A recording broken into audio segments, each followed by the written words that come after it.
Bueno, siguiendo con el módulo de cómo dar noticias graves para principiantes, ya habíamos hablado uno del entorno, dos, preguntar que el paciente que sabe, tres, averiguar si el paciente quiere saber sobre la información y el día de hoy pues vamos a tratar el cuarto que es comunicarle al enfermo sobre la enfermedad o el padecimiento que está en este momento sufriendo.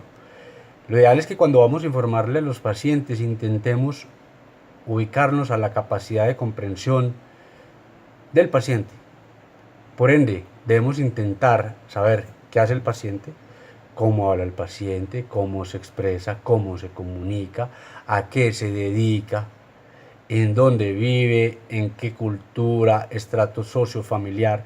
Y según eso, poder intentar, dentro de nuestro gran desconocimiento, porque normalmente somos unos grandes desconocedores en muchos temas diferentes a la medicina, manejamos supuestamente mucha cultura general, pero a la hora de abordar pacientes que no tienen una formación educativa alta de carácter universitario, especializado o subespecializado, como es el paciente del común, el albañil, el carpintero, el plomero, el carnicero, el peluquero, el agricultor, la ama de casa.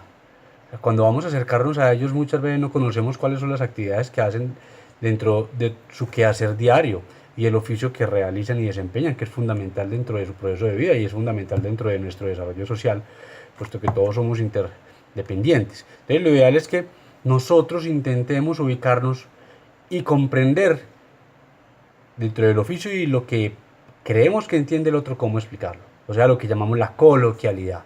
Intentar hacer sencilla la información y procurar hacerla coloquial y comprensible. Lamentablemente, los profesionales de la salud y los que pertenecemos al área de ciencias médicas, algunos de las ciencias humanas y sociales, tendemos a ser muy explícitos en información, pero olvidamos que esa información, por más amplia que la demos, si es técnica, sigue siendo información incomprensible para el paciente. Y es como si yo no hablo alemán y me llega un paciente hablando alemán, o sea, yo voy a quedar en las mismas, no lo voy a entender. Cuando nosotros nos acercamos a esta gente, a tantos pacientes que día a día vemos y a sus familias, es como si habláramos en alemán en muchos casos. Hay gente que no entiende el alemán, por ende van a quedar en las mismas de cómo llegar. Y uno encuentra las historias clínicas. Se le informa al paciente ampliamente sobre su condición, su enfermedad, su diagnóstico, pronóstico y el plan terapéutico. Y le preguntan al paciente, ¿qué entendiste? Nada. ¿Qué te dijeron? No entendí. O no me dijeron nada, o no me acuerdo. Muchas veces, como no les explicamos en la capacidad de comprender, ni los logramos enganchar en una comunicación que sea lo suficientemente asertiva, pero el paciente cae en las mismas.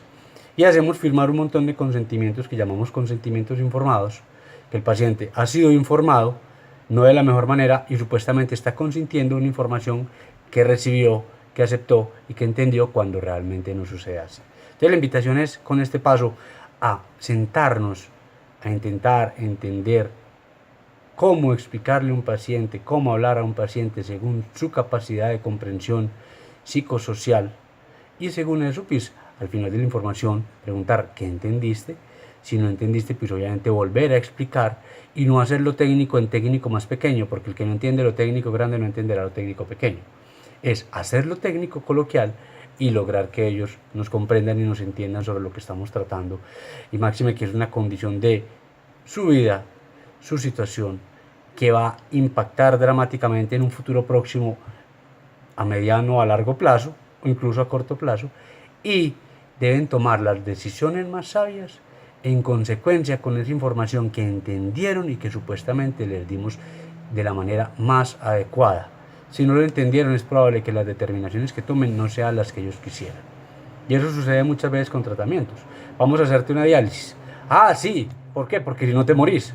Pero el paciente entiende qué significa hacerse la diálisis, qué significa dejársela de hacer, y no está caminando en función de una medida aterrorizadora por parte de nosotros. Es que necesito una cirugía de tal cosa, listo. ¿Y eso qué implica? Es que necesito un ventilador, listo. ¿Y eso qué implica? La posibilidad de una traqueostomía futuro, la posibilidad de salir conectado con el mismo ventilador, que requiere un tubo en alguna parte, a nivel de la vejiga, a nivel de la nariz, a nivel del estómago, a nivel de la espalda, en una nefrostomía, que necesita una colostomía, que necesita una ileostomía, ¿qué es eso? Y estamos hablando de que pueden ser permanentes o transitorios. Y si son permanentes, el paciente entiende lo que es la permanencia de esto y lo ve como una forma de calidad de vida. Entonces, pongámonos a la altura del paciente, expresemos las cosas de la manera más adecuada, de la manera más comprensible para ellos, y así lograr hacer una buena medicina y una medicina más cercana a las necesidades de ellos y a las posibilidades de ellos. Que no sea la necesidad de nosotros de arreglar, de curar, de salvar y de prolongar la que esté por encima de la necesidad real del paciente de vivir más o no, de vivir mejor o no, de estar más o no, y de exponerse a un montón de intervenciones y procedimientos por parte médico. Muchas gracias.